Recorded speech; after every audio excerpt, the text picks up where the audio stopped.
Hi guys, in today's video I'm going to show you how you can record the output from your MIDI effects onto a new track in Logic Pro 11. Let's jump in.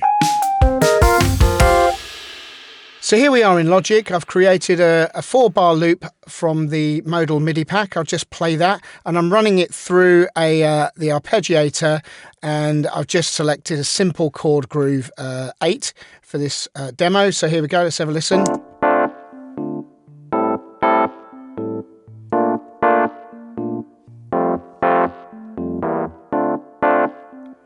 Okay, so that sounds pretty cool. Now, let's say I wanted to go in and edit and manipulate the individual notes in that. If I come into my region here and look at the chords, you can see even though there's lots of individual strikes being played by the arpeggiator, they're all still whole notes. So what if I wanted to output the actual MIDI effect onto a new track? There's a really easy way of doing that in Logic Pro 11.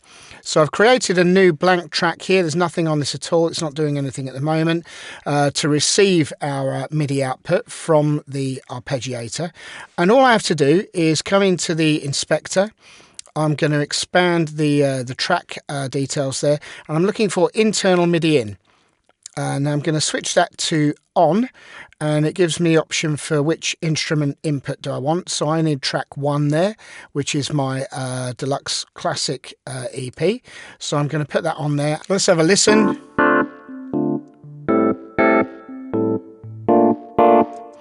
Now you can hear what it's doing there. It's actually doubling up. If I mute the original track,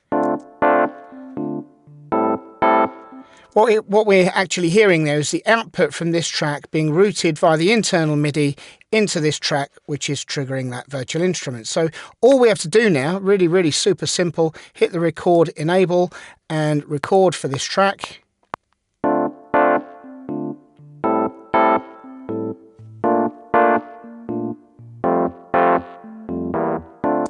So now if I come and have a look in here at the detail of this track, I'll just hit E there, you can see it's recorded all of the individual notes that have been played. In fact, I'm going to close the file explorer there so it gives a bit more space.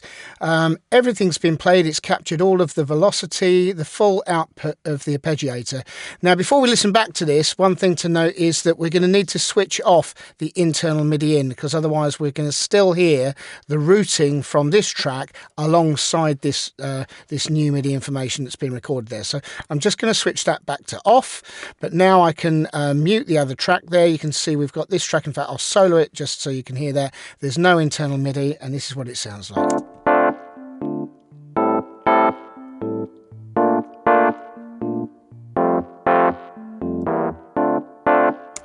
So I think that's a really useful feature. This was something that was added in Logic Pro 11. Previous versions, unfortunately, don't have this simple way of capturing the MIDI information internally to another track, as straightforward as that.